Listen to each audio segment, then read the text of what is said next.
Craze గురించి ప్రత్యేకంగా చెప్పాల్సిన పని లేదు. తెలుగు ఇండస్ట్రీని హీరోయిన్ శ్రీలీల ఓ ఊపు ఊపేసింది. మరే హీరోయిన్‌కి సాధ్యం కాని విధంగా వరుస సినిమాల్లో నటించి స్టార్ హీరోయిన్‌గా గుర్తింపు తెచ్చుకుంది. సీనియర్ దర్శకుడు రాఘవేంద్రరావు దర్శకత్వంలో పెళ్లి సందడి సినిమాతో శ్రీలీల హీరోయిన్‌గా ఎంట్రీ ఇచ్చింది. శ్రీకాంత్ తనయుడు రోషన్ ఈ సినిమాలో హీరోగా పరిచయమయ్యాడు. పెళ్లి సందడి సినిమా బాక్సాఫీస్ వద్ద మంచి విజయాన్ని నమోదు చేసింది. ఈ సినిమా తర్వాత శ్రీలీల హీరో రవితేజ, మహేష్ బాబు, రామ్, బాలకృష్ణ, నితిన్ వంటి హీరోల సినిమాలో నటించింది. పవన్ కళ్యాణ్, ఉస్తాద్ భగత్ సింగ్, నితిన్, రిబిన్ హాట్, విజయ్ దేవరకొండ కొత్త సినిమాలో కూడా శ్రీలీలనే హీరోయిన్గా నటిస్తుంది. తమిళంతో పాటు బాలీవుడ్లో కూడా ఈ భామ సత్తా చాటడానికి రెడీ అవుతుంది. తమిళ, హిందీ భాషల్లో అమ్మడుకు వరుస అవకాశాలు దక్కుతున్నాయి.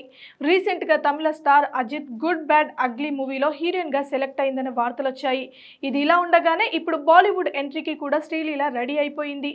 స్టార్ హీరో సైఫ్ అలీ ఖాన్ కొడుకు ఇబ్రహీం ఖాన్ ప్రస్తుతం దిలార్ మూవీ చేస్తున్నాడు.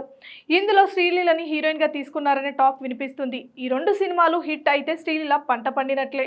ఇదిలా ఉంటే సోషల్ మీడియాలో యాక్టివ్గా ఉండే శ్రీలీల ఎప్పటికప్పుడు తన సినిమా విశేషాలతో పాటు వ్యక్తిగత విషయాలను సైతం షేర్ చేస్తుంటుంది. తాజాగా సోషల్ మీడియా ద్వారా అభిమానులతో సరదాగా కాసేపు ముచ్చటించింది. అందులో భాగంగా చాలా మంది చాలా ప్రశ్నలు అడిగారు. అందులో ఓ నెటిజన్ ఐ లవ్ యూ అని కామెంట్ పెట్టారు. దానికి శ్రీలీల ఉమ్మ ఐ లవ్ యూ అంటూ రిప్లై ఇచ్చింది. ప్రస్తుతం శ్రీలీల ఇచ్చిన రిప్లై స్క్రీన్ షాట్ నెట్టింట తెగ వైరల్ అవుతుంది.